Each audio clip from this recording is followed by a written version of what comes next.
I was 20 years old. I was at my lowest point. And then one day, and I remember the exact day, March 27th, 1975, I was helping my mother in her beauty shop. My mother owned a beauty shop up in Mount Vernon. And there was this older woman who was considered one of the elders in the town. And I didn't know her personally, but I was looking in the mirror, and every time I looked at the mirror, I could see her behind me, and she was staring at me. She just kept looking at me. Every time I looked at her, she kept giving me these strange looks. So she finally took the dryer off her head and she said something I'll never forget. First of all, she said, "Somebody give me a piece of paper. Give me a piece of paper." She said, "Young boy, I have a prophecy, a spiritual prophecy." She said, "You are going to travel the world and speak to millions of people." I began at Fordham University as a pre-med student. I took a course called cardiac morphogenesis. I couldn't read it, I couldn't say it, I sure couldn't pass it. So then I decided to go into pre-law, then journalism. And with no academic focus, my grades took off in their own direction. I was a 1.8 GPA one semester, and the university very politely suggested that it might be better to take some time off. I found that nothing in life is worthwhile unless you take risks. Nothing. Nelson Mandela said, "There is no passion to be found playing small and settling for a life that's less than the one you're capable of living." Fail big. You will fail at some point in your life. Accept it. You will lose. You will embarrass yourself. You will suck at something. There's no doubt about it. In the acting business, you fail all the time. Early on in my career, I auditioned for a part in a Broadway musical. Perfect role for me, I thought. So I'm in the wings. I'm about to go on stage, but the guy in front of me, he's singing like Pavarotti, and I'm just shrinking. I'm getting smaller and smaller. So they say, "Oh, thank you very much, and you'll be hearing from us." So I come out with my little sheet music, and so I assumed I didn't get the job. But the next part of the audition, he called me back. The next part of the audition is the acting part of the audition. Now I'm like, hey, okay, maybe I can't sing, but I know I can act. So they pair me with this guy, and again, I didn't know about musical theater. And musical theater is big, so they can reach everyone all the way in the back of the stadium. And I'm more from a realistic, naturalistic kind of acting where you actually talk to the person next to you.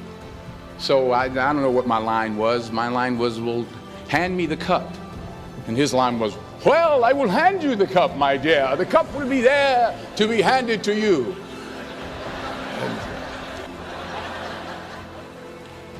I didn't get the job. But here's the thing. I didn't quit. I didn't fall back. I walked out of there to prepare for the next audition, and the next audition, and the next audition. I prayed. I prayed, and I prayed. But I continued to fail, and fail, and fail. But it didn't matter, because you know what? There's an old saying, you hang around the barbershop long enough, sooner or later you're going to get a haircut. So you will catch a break, and I did catch a break. Last year, I did a play called Fences on Broadway. Someone talked about it. Won the Tony Award. But here's the kicker. It was at the Court Theater. It was at the same theater that I failed that first audition 30 years prior. Reggie Jackson struck out 2,600 times in his career, the most in the history of baseball. But you don't hear about the strikeouts. People remember the home runs. Fall forward. Thomas Edison conducted 1,000 failed experiments. Did you know that? I didn't know that. Because the 1,001st was the light bulb. Fall forward. Now, I'm sure in your experiences in school and applying to college and picking your major and deciding what you want to do with life, I'm sure people have told you to make sure you have something to fall back on. Make sure you got something to fall back on, honey. But I never understood that concept, having something to fall back on. If I'm going to fall, I don't want to fall back on anything except my faith. I want to fall forward. I figure at least this way I'll see what I'm going to hit. Fall forward. The point is, every graduate here today has the training and the talent to succeed. But do you have the guts to fail? While it may be frightening, it will also be rewarding. Because the chances you take, the people you meet, the people you love, the faith that you have, that's what's going to define you.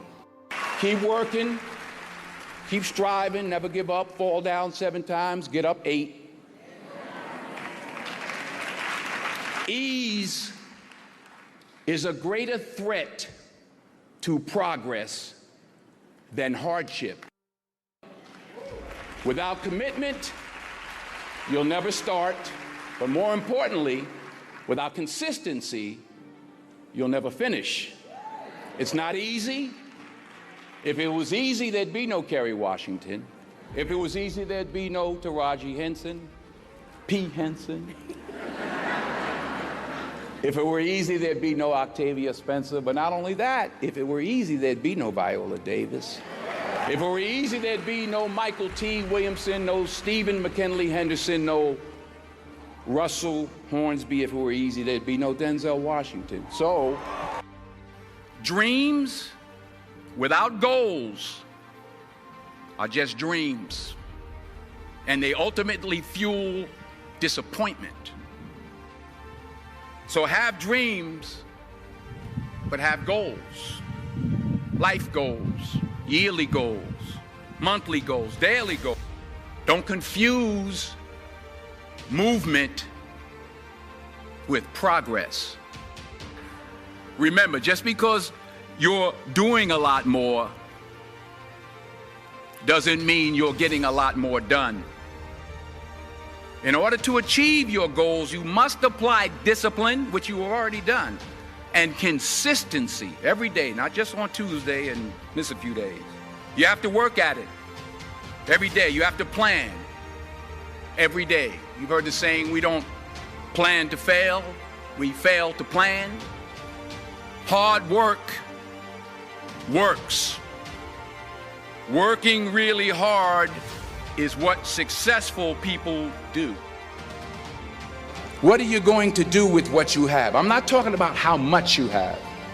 Some of you are business majors, some of you are theologians, nurses, sociologists, some of you have money, some of you have patience, some of you have kindness, some of you have love, some of you have the gift of long suffering. Whatever it is, whatever your gift is, what are you going to do with what you have?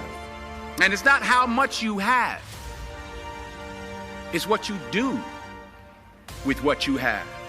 We all have different talents. Some of you will be doctors, some lawyers, some scientists, some educators, some nurses. The most selfish thing you can do in this world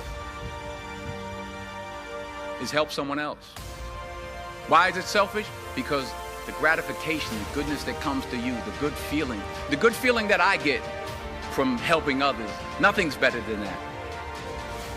Well, I have traveled the world, and I have spoke to millions of people. But that's not the most important thing, the success that I had. The most important thing is that what she taught me and what she told me that day has stayed with me since. I've been protected, I've been directed, I've been corrected. I've kept God in my life and it's kept me humble. I didn't always stick with him, but he always stuck with me.